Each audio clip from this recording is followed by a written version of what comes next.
Up for sale is a 2016 Yamaha FZ07. It's a 700cc motorcycle. It's the same motorcycle as an MT-07. Yamaha, when they first came out, I think it was for the first 2 years, 2015 and 2016, maybe 17, they called it an FZ. And after that, they changed the name to the MT. I think it was already MT in the rest of the world. In any case, this particular bike here, I've had for many years, and it's served me very well. And I've made a few mods to it since I've owned it. It's a fantastic bike. It's been bulletproof. As long as you take care of it and follow the maintenance, it will serve you well. So it has key upgrades of these Ohlins preload adjusters. There's also Racetech emulators and Racetech springs. So that sorts out the whole one flaw with this motorcycle, which is the suspension. A lot of people just cut the spacer, but this is more than that. It's all been fully sorted. It's been gone through by catalyst reaction. I weigh about 190, 200. So it's been set up for me. Also in back has the Ohlins shock, which also makes it's a fantastic bike. I mean, this is a great all-around bike. The seat is low. I'm 5'9". It suits me well. I can definitely flat-foot it easily. Let's see. So the drivetrain, the chain, and the sprocket were replaced maybe 5,000 miles ago, not that long ago. So there's easily another 15, 20,000 miles on it. Updated the horn. There's a PIA horn, just because the OEM ones are kind of quiet. What else? Simple stuff like a little oil filter cap. Changed the oil pretty religiously with full synthetic since day one. And so I always label, like, what did I do to it? So that's an old sticker up there. This one, you can see it was April last year at about 3,000 miles ago. So it's almost due for an oil change. I haven't really ridden it. I got a 400cc motorcycle instead, and I've been riding that a lot more since basically April, May of last year. I really haven't ridden her much. So I've also used 10W40 full synthetic. I tend to put labels everywhere. You can see how much oil to add, what type of oil to add. Yeah. So the Michelin Power tires up front and the rear. Still plenty of tread on them. Exhaust. So I replaced the exhaust. The OEM exhaust is super heavy. This is nothing special, but it's held up extremely well. It's a stainless steel header with a faux carbon fiber exhaust. It sounds really good. I'll start it up in a little bit. Also, I have these storage canisters that I've mounted instead of the passenger pegs. And it just gives more storage on the bike. So it's kind of I thought, kind of a cool, clean way to add on stuff. Start storing, pump, repair kit, tools, things like that.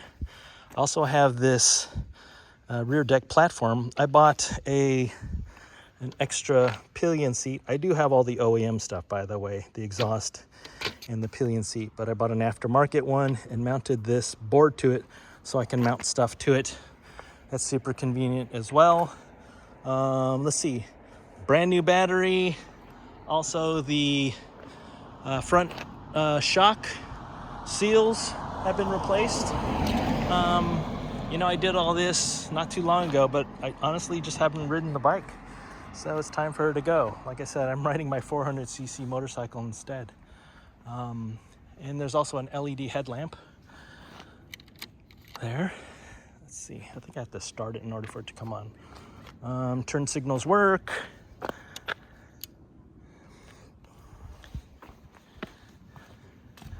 And let's see, what's the other direction?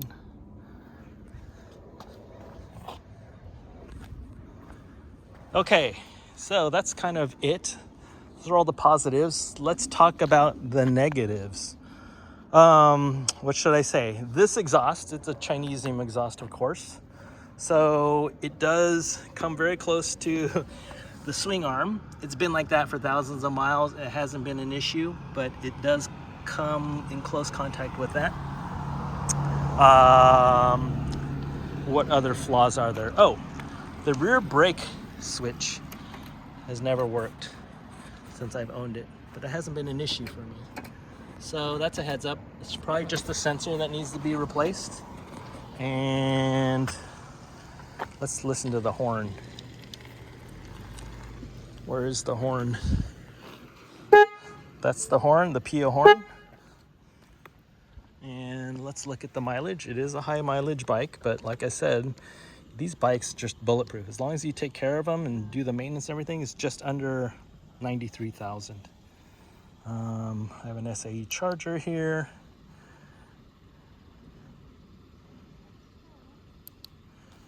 Actually, let's start it up. I've always put 87 octane in it. You know, they say you can put 87 in it. That's all I've ever put in. It runs fine on 87. Yeah, what other flaws? Oh, okay. So the other con would be, once in a while I've felt this, is that it idles. It'll idle, it's supposed to idle around, what, 1,300, 1,500? Sometimes it idles at 2,000. And I don't know why. I thought maybe it was a vacuum leak. I've run it, you know, when it was idling at 2,000, I've gone in there and sprayed it and tried to get it to like rev or whatever, but I have not been able to find any vacuum leak or anything like that. So I think it might be a sensor. I forget which sensor it is. I think people on the forum have hinted or told me that, oh, you need to replace such and such sensor. I don't know what that sensor is, because that honestly doesn't happen a whole lot, and then just kind of intermittent. When I'm riding, it'll show up and then it goes away. So that's only at idle. At speed, this thing will easily hit, you know, 115, 120. Yeah. Oh, and the other thing, when I bought the bike, I think there is a dent, a slight dent in one of the rims, in the front rim somewhere. Very subtle one. I can't even see it right away. But you feel it at high speed. I mean, I don't ride at high speed and I don't stunt. I don't know how to wheelie. So in any case, just a heads up. I'm trying to be full disclosure on the bike. Okay, so let's start it up. It's in neutral. It's reading 12.3. It starts right up. I mean, I just washed it, so let's see if the headers are okay. So the header's not hot, right? I can put my hand on it, I'm not burning myself. Okay, let's start it up. There she is. There's the LED headlight.